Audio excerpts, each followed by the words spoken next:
Hello, everyone. This is Dalster, and today I'm here at the theater once again. And this is unexpected, but I'm here to watch the Spider-Man Across the Spiderverse movie that just came out.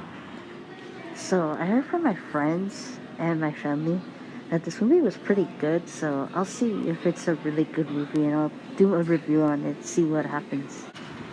Okay, so I just came back from the theater, and overall, it was a really good movie. I forgot to say in the beginning of the video, but spoilers ahead, so if you do not want to be spoiled, now is your last chance. I thought the movie was really fun and exciting. I like the theme of the movie. I mean, it's basically what a teenager goes through, having to juggle who they really are and what they want to do in their life. And I feel like with Miles Morales, he had to really find himself and try to find out who he really is by trying to listen to his parents, but also like other people around him, most notably Miguel O'Hara, Spider-Man 2099, I think that's what his name is. The guy with the blue Spider-Man outfit and the claws and everything. And so he's pretty much busy trying to take care of crime while also juggling school. The problem is that his parents don't know what he's doing exactly. They think he might be doing some bad things, but he's just trying to save the city. And he comes with this guy his name is Spot, and the Spot guy is trying to get some money. And when he sees Miles Morales, he's like, "Oh, you're Spider-Man. You're that guy that ruined my life." And Miles is like, "What? I don't know you." And he's like, "Yeah, you do. I'm the guy that worked on that little thing to use to open the different dimensions." And he apparently got affected by it, and now he's a spotty guy. And so Miles tries to get the Spot guy, but unfortunately, it only lasts for a little while. He manages to tie him up, but after he ties him up, he has to go to a meeting with a principal or something, counselor, discussing about like what his grades and everything. But the problem was that the Spot managed to get away, escape, and Miles had to go immediately shortly after. And then Miles's dad had to go after too because the Spot was causing a lot of messiness and a lot of trouble and little chaos around the city. So he had to flee, leaving the mom doing all the work for pretty much like staying behind and talking to the counselor. Pretty much, I don't think they really talk that much. And after that, they decide to throw Miles a party, but Miles shows up really late to the party. And his parents are just not having it. Like, they're very angry with him. Like, they're telling him what's going on. Are you doing bad things across our backs? And Miles is like, no, it's just I have some things to take care of. He wants to tell his parents like that he's Spider-Man, but unfortunately he can't do that. And Miles unfortunately can't tell his parents what he's doing, otherwise it would kind of ruin the whole thing. And I remember in some kind of vision, like in his head, he's thinking, what if he told his parents? His parents all like, "Oh, we're not mad at you for lying," something like that. And it kind of makes sense why he wouldn't tell, because the more you think about it, if you tell someone what you're really doing after all the lying and stuff, it's kind of like it's a lot of like he felt like if he told his parents about what he was doing, especially with telling them lies after lie after lie, I think it just you would assume your parents would get mad, but I don't know. I mean, maybe they would understand, but who knows? I just remember the movie starts off with Gwen narrating the story of who Miles Morales is, and she's trying to live her life, and apparently she was the one that accidentally kills Peter because he took some kind of fluid or chemical that changes him into some kind of lizard form thing, almost like the lizard. And unfortunately, Gwen thought he was a monster or something, but it turns out that Peter was having issues with the chemical, and so that's how he managed to die, because Gwen mistakenly kills him. Whoa, I just heard an whoa, I think I just echoed myself. But and when Gwen tries to in the present, in her time, she tries to fight the enemy. It's like a vulture, a really old vulture from the Renaissance times. I think that's what his name was. He's actually a villain from another dimension, but he managed to get through the I guess through that one black hole thing or whatever, ever since Miles and all the four other spider people were trying to, get home and stuff. Well, except Miles. Miles was still had to stay behind because that's his home. And what happened? And as she was trying to capture the vulture guy, she sees Spider-Man 2099, Miguel and Spider-Woman who's pregnant. Again, I don't know why Spider-Woman would be fighting, considering she's pregnant. And, I would think that having a baby would be very delicate because, when you're pushing yourself, I would assume it causes a lot of stress for the baby. So after they take Vulture with them, Spider Woman, Jessica, I think that's what her name is, Jessica Drew, she tells Miguel that if they could take Gwen with her, and Gwen's like, yeah, because as she was trying to, I guess once they were able to catch her Vulture, she was trying to get up, but then her dad catches her, and he tries to shoot her because he's really upset about how he thinks that Gwen, Spider Woman, or should I say Ghost Spider, is the reason why Peter Parker died. Which is kind of true, I mean, but it was accidental. And so he tries to shoot her, but as she. What happened? As he's about to shoot her, she decides to take off her mask and she reveals her true face to him, and he's like really shocked, but he tries to arrest him and to arrest her. And she got really scared, but when Miguel and Jessica Drew they show up, she decides to go with them, and the father's pretty much trapped in like this little thing that Miguel created in order to like make sure they stay trapped. So then Gwen manages to go back to Miles's time, and she started in his time in the first movie, just to let you guys know, and you're like, wait, so since when was Gwen in Miles's time? It was in the first movie, Spider-Man Into the Spiderverse. I just watched it yesterday too, the second time. I haven't watched it in a long time either. And so she's talking to Miles, and as she's trying to talk to him, like hang out with him a little bit, she puts like this thing.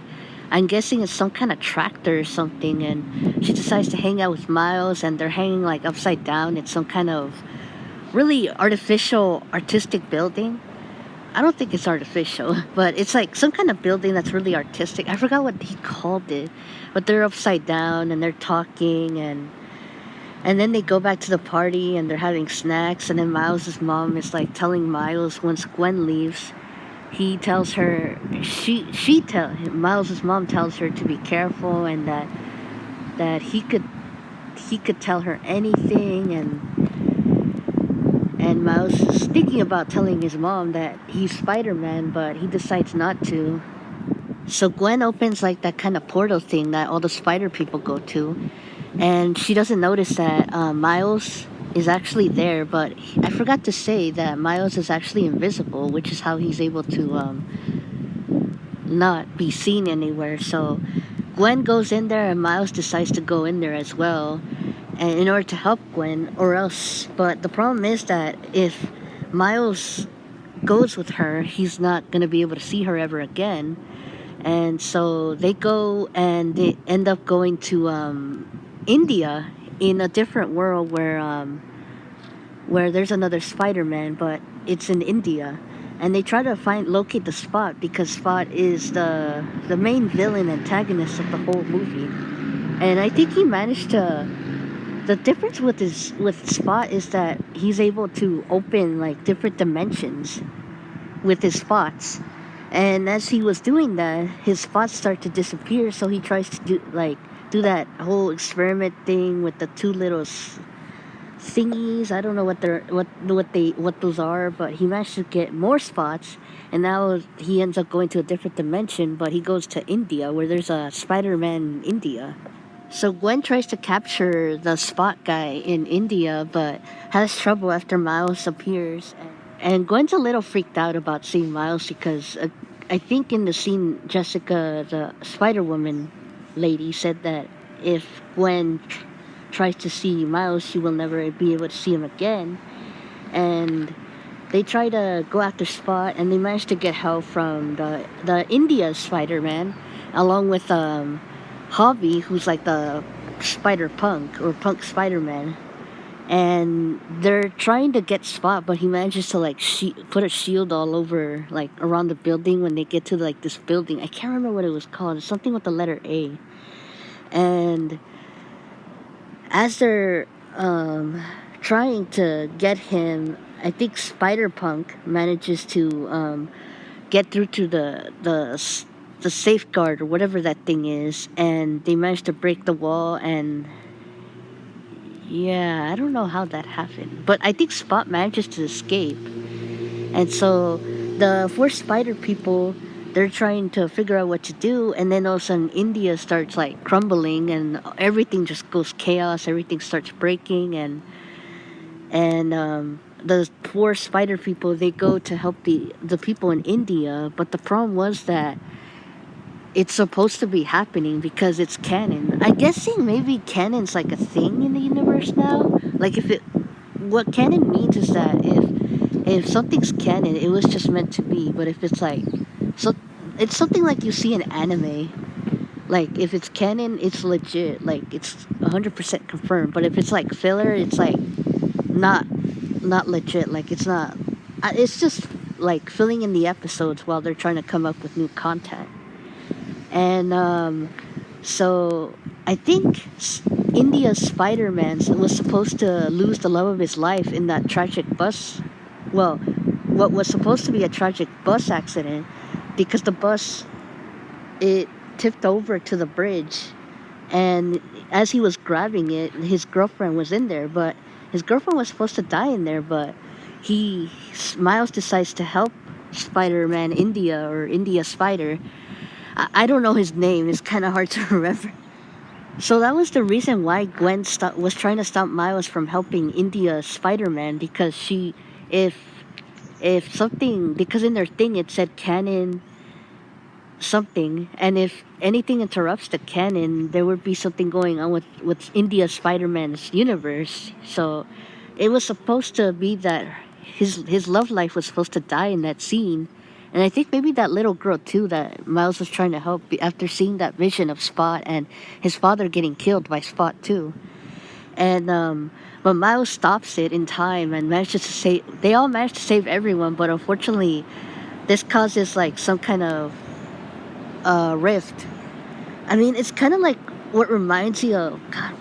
What was that universe? I can't remember if it was Loki or something, but there was this universe where I saw it in a movie or a show where someone changed everything, and unfortunately they had to delete the entire time, even though it, I don't know, some kind of story written. I think it was in Loki where they had like, if you mess with the timeline, they could immediately erase it or something like that, because there's like what was Loki called again? A variant, a variant. Sorry, it's just that I'm trying to figure things out, but it's like I'm forgetting my memory all of a sudden. Yeah, so I just assumed that because the timeline was messed up and India Spider-Man's love life was supposed to die in the bus accident, I assumed that Miguel and Jessica, since they're like the main people in charge of the whole timeline thing, I would assume that they were gonna erase India Spider-Man and his time, but I guess he didn't. Thank God. And so Miles and the other spider people, they go to this spider dimension where all the spider people from different eras, different times, are all there just hanging out, and I don't know, it's just weird. And then we see Miguel, Spider-Man 2009 and 2099, not 2009. And he's there, and he definitely has like a really sharp, very cold, not so friendly looking face. And he tells Miles that he wasn't supposed to be there, and they're all talking, and I don't know. To me, Miguel, I knew from the very beginning there was something about him that just didn't seem to rub me the right way, especially with the cold look he had. It's always the guys with the cold stares that always have villain vibes. That's all I'm gonna say, and I was right about that. And Miles asked them if it was possible that his father was gonna die, and Miguel said yes, your dad was supposed to die.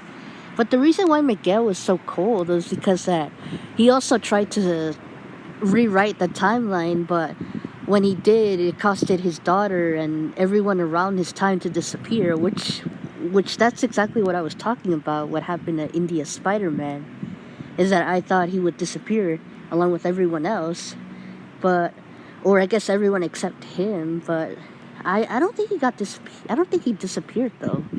And so we then see Peter Parker from the other timeline, the one that was from the first movie with Miles, and he has a daughter now called Mayday, and he's he's pretty much a dad taking care of his daughter, even though he's like fighting crime with his daughter, carrying around her. I don't know why you would be carrying around your kid while in danger and stuff. But they're pretty much telling Miles everything, that he wasn't supposed to have the radioactive spider. It was supposed to go to some other one, which I'll get into in a couple minutes, by the way. And so Miles just gets really angry at the fact that his father had to die, and he was trying to find a way to go home and talk to his dad, but Miguel's like not having it. He's like, nope, you ain't going nowhere. But Miles manages to escape from them, but as he's trying to escape, he has to go through every single spider person around. Spider animal, spider dinosaur, whatever. We see a lot of spider people around. Hobby, on the other hand, he just decides to leave. He's like, oh, I'm out, peace. And I'm just like, okay, that's it? You just leave? So all the spider people, they're trying to capture Miles, but Miles manages to somehow escape after a long chase from the city to the train and falling down from the train, and then managing to get to Spider Bite's network somehow, and manages to go home. But he wasn't able to go to his home. He went to another one. I think it was 42 or 24, something like that. It's an important number that you got to remember towards the end of the movie. And so he manages to escape, and Miguel's like really mad at Gwen, and Gwen's telling him like, oh, you don't get it, and blah blah blah. And Miguel just sends Gwen back to her time, and as she's sent back to her time, she tries to go back, but apparently her thing that she used, not her clock, but like her thing that she wore on her wrist, is she's not able to get to go back in time, because I guess Miguel must have deactivated it the moment she left. And so as Gwen goes back to her home, she sees her dad, and she's basically like trying to look for a picture of Miles, because she had a picture of Miles and her in a drum set hidden inside. And so she tries to look for it, but it's not there anymore. And she sees her dad on the sofa sleeping, and she decides to leave. And as she was leaving, she sees her dad, but she manages to use one of her hands to like use like one of the webs, so that way he wouldn't shoot her, because she thought that he was gonna shoot her, but he didn't. It turns out that he actually quit his job, and that he's sorry about what happened to Gwen. And then Gwen said, you're all I have, and I know I didn't mean to kill Peter and all that stuff. And yeah, he managed to forgive her. And so after a parental talk, Gwen and her father decide to make amends, and he forgives her for what happened, and they try to move on. And then her dad tells him that one of her friends, Hobby, the Spider Punk guy, she got a gift from him, and so she got this box, and he gives it to Gwen. Her dad gives it to Gwen, and Gwen's opening it, and it's like the one of the spider watches that they use in order to travel different dimensions. So she uses that, and she goes back in time in order to help Miles and save him. Meanwhile, back with Miles, he's trying to find his father, but as he goes home, he sees his mom, and then he still has his costume, but as he's talking to his mom, he decides to tell her the truth. And as she was telling him the truth, he even exposes like his costume to her, and she's like, what are you talking about? And he's all confused, like, okay. And I thought maybe it's because of, everyone cosplaying heroes and villains nowadays.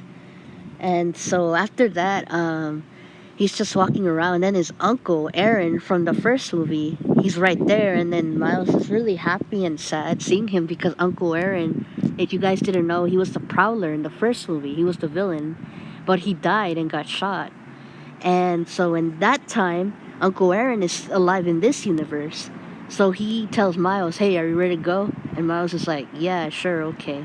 But his mom also tells him, "What did you do? What did you do to your hair?" And he's like, Nothing." Once Uncle Aaron and Miles get on the rooftop, they they're trying to like, I think he talks about like some kind of plan they had, and then he gets knocked out and he's like roped around like in some kind of beanbag thing that they use to punch for if you're a boxer or a wrestler and stuff. And Miles is realizing that he's in the wrong time because his mom doesn't know anything. And there's also a mural of his dad dead. One thing I forgot to mention is that his Uncle Aaron had a mural painted in graffiti in the beginning of the movie while they had Miles's party. But his dad had one too because his dad in that universe, 42, I think it was 42, he died in that one. I'm not sure what happened. So Uncle Aaron's just looking at him like, what the heck? And so Miles is trying to tell him, hey, you in the other universe, you were trying to make things good, and Aaron's like not having it, and he punches the bag thing. I thought he was gonna punch Miles to death, but he didn't. And then Miles tells him that, oh, he's the bad guy, but that he's the Prowler. But Aaron's looking at him like, I'm not the Prowler. And then Miles sees a person coming down from the ceiling up there, and as the person's coming down from the ceiling, he comes face to face with Miles, and then Miles is like, "Who are you?" And then the guy's like, "Oh, I'm the Prowler." And then the guy slowly takes off his mask, and it actually turns out to be Miles with braids, longer hair, and a more masculine voice, a little higher manly voice than the Miles we know. And Miles is very surprised, and then so the Prowler Miles, he tries to, I guess he also has electric powers too because he's like charging up and he's putting his fist around Miles's right side, and it looks like it's about to kill him. Meanwhile, back at Gwen, she hears Miles's parents talking about that they feel like they don't know him and that maybe they should start, letting him go and spread wings. And then Gwen decides to intervene and said, "Oh, I'll bring back Miles." And she decides to go to the other time because Miles's dad is still alive in that time, the one that we know in the current time. And so she recruits a bunch of spider people. We see, I think Penny. I don't know what her name is, but she was in the first movie with the robot. And then we see like I think Hobie was in there, and then a bunch of other spider people. I think India Spider-Man was there, and then other Spider-Man like going to the dimension that Miles went to, the wrong one, in order to save him from himself, I guess. Get it? Save him from himself. Now, as for Miguel and Jessica, I don't know which timeline they are in, but it looks like they're trying to keep watch of someone, and they're just there and trying to look for Miles. I don't know which Miles though, the Prowler Miles or the good guy Miles. And Gwen decides to recruit her own spider team at the end of the movie, and yeah, that's how the movie ends. So, but good news is that there is going to be another Spider-Man movie with Miles Morales next year. So, yeah, the movie leaves off in a cliffhanger, unfortunately. But as for the other Peter Parker, the one with the baby with the red hair, Mayday Parker, he decides to go help Gwen in order to help Miles because we see Mayday pointing the finger outside, and then Peter looks and he sees Gwen with the team of spider people, and so he decides to go with them and tells his daughter, "Don't tell your mom." And that's how the movie ends. I don't think there is a post-credit scene. I asked my brothers and they said there isn't. Oh, I'm sorry about that. Mr. Crow decided to come in the video. There was a lot of interesting cameos from different spider people and spider animals, spider dinosaur. Even the car, I think, is a spider, part of the Spiderverse, which is why I'm saying, oh, spider people and spider animals and stuff. But I liked it. I thought it was okay. I would have liked it a lot more had it not been for the movie experience. So I decided to not go to AMC today because usually when I go to the AMC theaters, there are always kids running around those theaters all the freaking time, and it's so annoying. I know I'm starting to sound all snotty and whatnot, but the theater that I went to, they were really nice, and I reported what happened, and they were kind of understandable. But what happened was that there was this woman, and she had like a plaid. It wasn't a shirt. It was like a some kind of blanket covered around her, and she had like a little, like a toddler looking person. I think it was a girl, and she kept on like letting them loose, like run around all the movie theaters, like not even stopping them or grabbing them or just telling them, "Hey, stop! You have to sit down and watch the movie," or grab their hand. Nothing. She just let them walk around the movie as if it like we weren't there, like I wasn't there, and she was sitting in my row, and she wasn't supposed to sit in my row because in the beginning when the movie started, she was in a different row, but she decides to sit in my row because there weren't that many people around, and yet she decides to. Sorry about that. It's just my voice got cracked a little bit. I think it's the smoke around here or something. And so she decides to let her daughter like loose, like not even controlling her, like letting her run around and just walk around the movie. Well, she wasn't running that much, she was just walking. And it kind of ruined the movie experience for me. And I think it probably ruined it for other people too, because she didn't even grab her daughter's hand. Like, I was like trying to focus on the movie, but it's just she wasn't able to control her daughter, and I was like not happy about that. So I decided to report it, and they were nice enough to give me a free movie ticket, but I would have to use it specific times. I do feel bad for reporting it because I should have said something in the middle of the movie, but I didn't want to miss anything interesting. Like, I know around the movie, Andrew Garfield is seen like 3 5 seconds when his Uncle Ben, I think, dies, and I think they also show like one thing that I caught was that Doc Ock. And I remember Spider-Man No Way Home. He said, "Hello, Peter."